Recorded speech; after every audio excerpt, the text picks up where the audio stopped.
You are born in 1994, Guadalajara, Mexico, Jalisco State.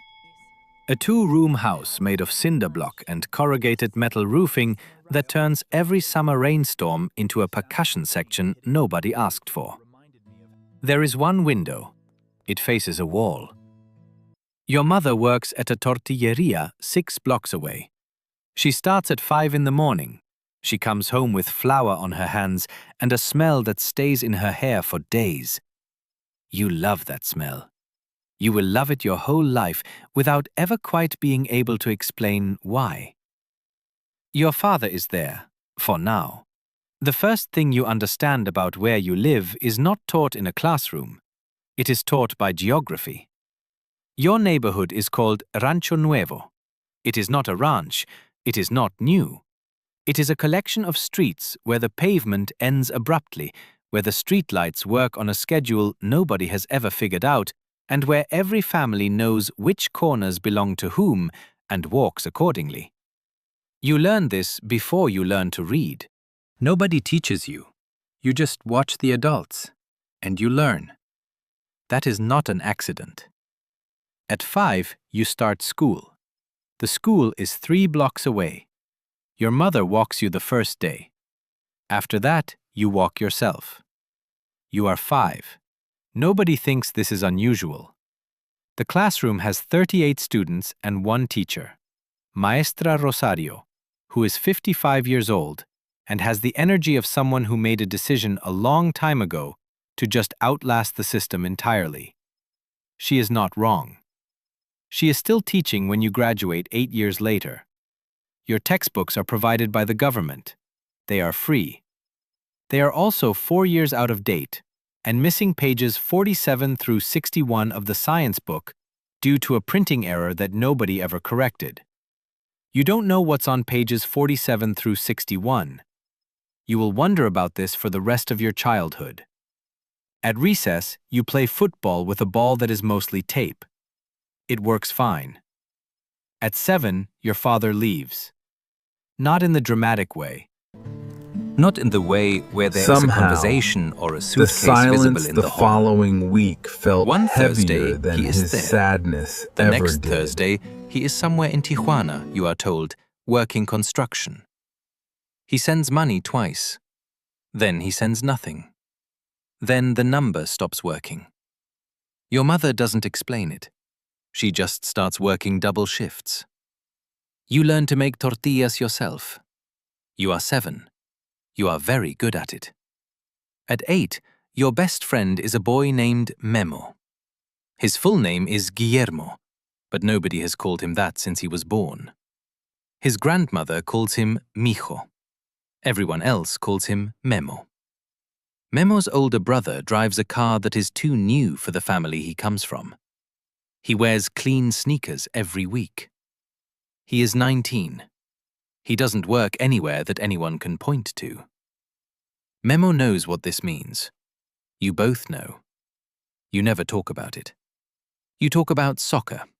You talk about which teacher is the worst. You talk about normal things, because talking about normal things is a way of insisting that your life is normal. For a while, it mostly is. At 10, your grandmother comes to live with you. Her name is Abuela Carmen. She is 68, small, loud, and entirely convinced that every problem in the world can be solved by either prayer, chile de árbol, or a specific saint whose name she rotates depending on the crisis. She takes the second room. The house is now 3 people in 2 rooms and a kitchen the size of a generous closet. It is also, somehow, better. The house smells like food now. Someone is always home. The silence that had moved in after your father left moves out. Abuela Carmen does not discuss your father. When you ask, she gets very busy with something on the stove. You learn not to ask. At 12, school gets harder. Not academically. The school doesn't change. The street outside the school changes. There is a boy in the 7th grade named Chuy. Chuy is 14. He knows people.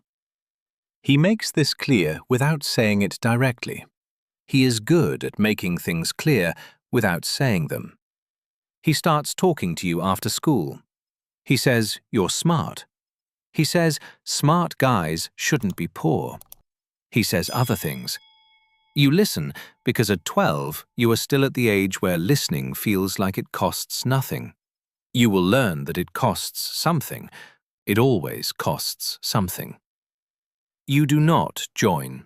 This is not a dramatic scene.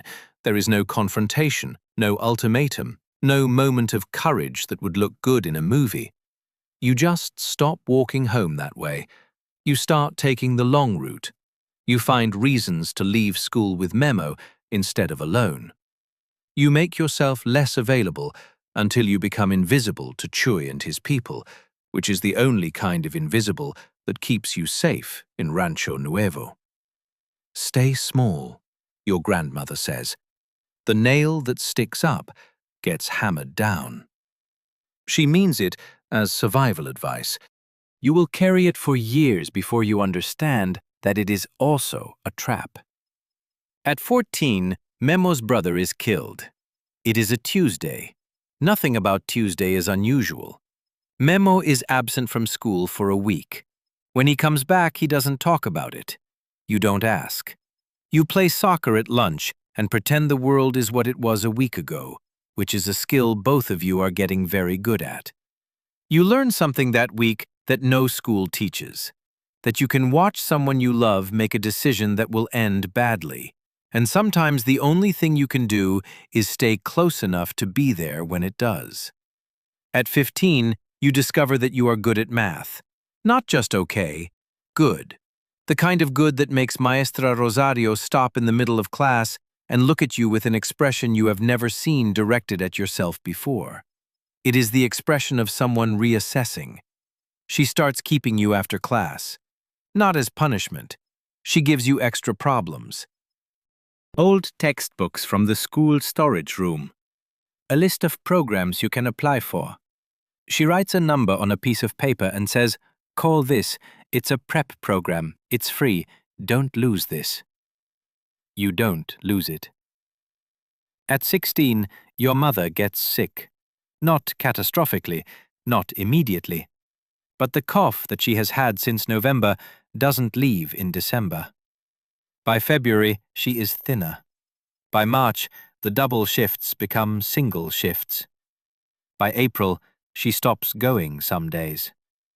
The doctor at the public clinic says it's her lungs. Years of flour, years of heat, years of 5 in the morning shifts in a room with no ventilation. The medication costs 800 pesos a month.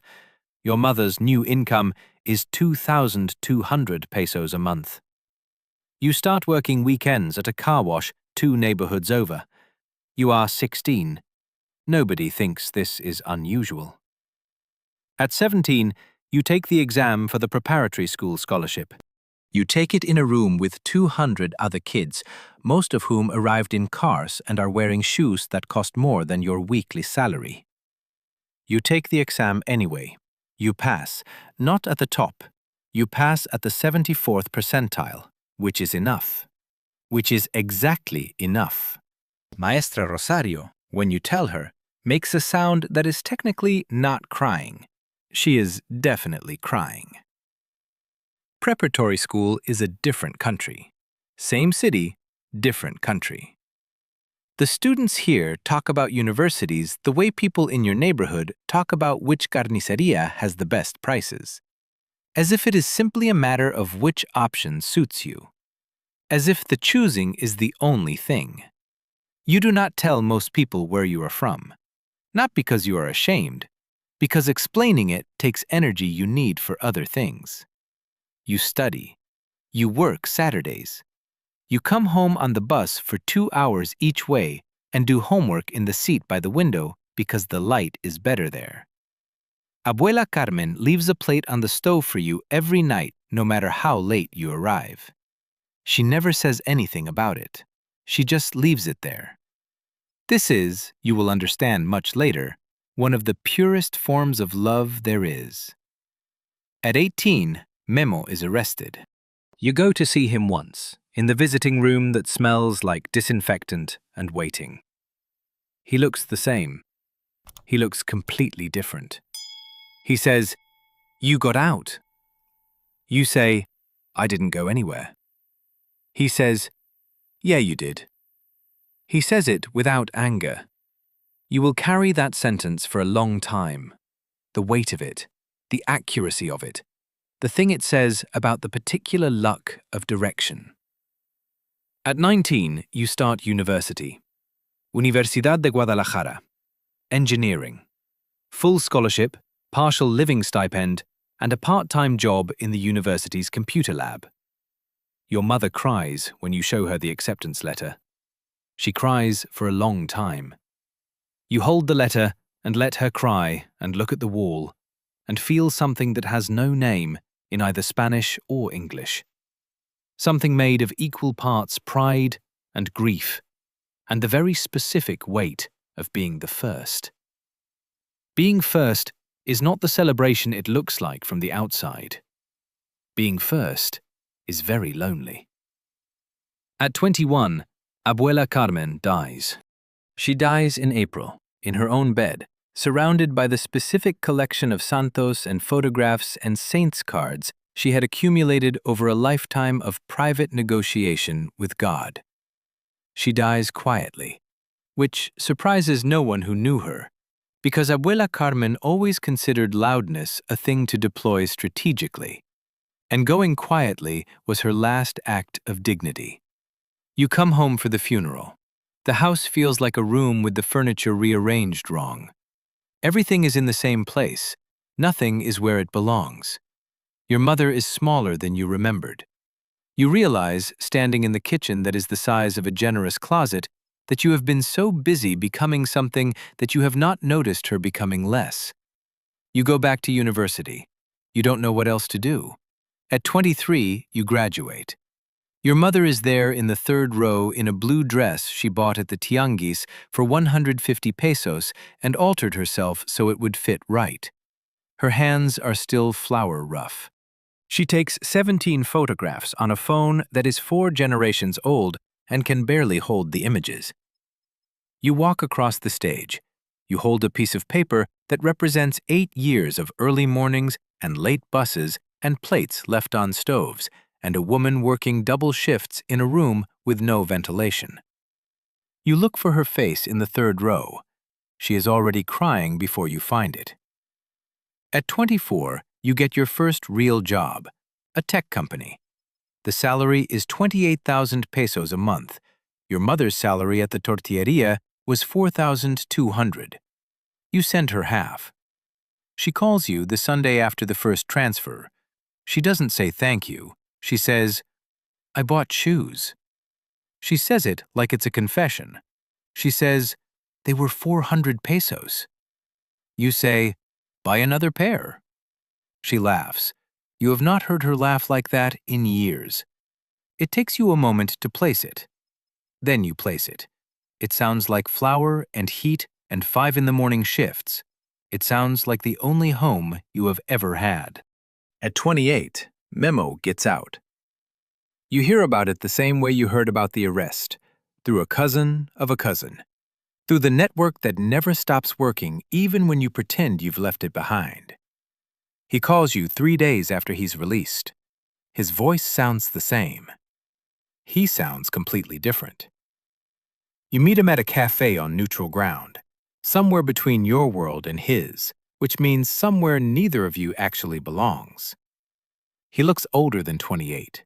He looks like someone who spent 4 years learning to sleep with one eye open and can't figure out how to stop. He doesn't ask for much. Alone.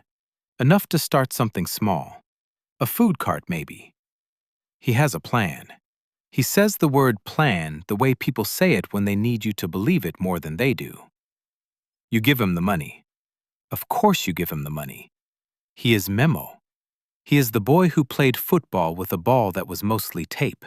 He is the only person from your childhood who knew the whole version of you and stayed anyway.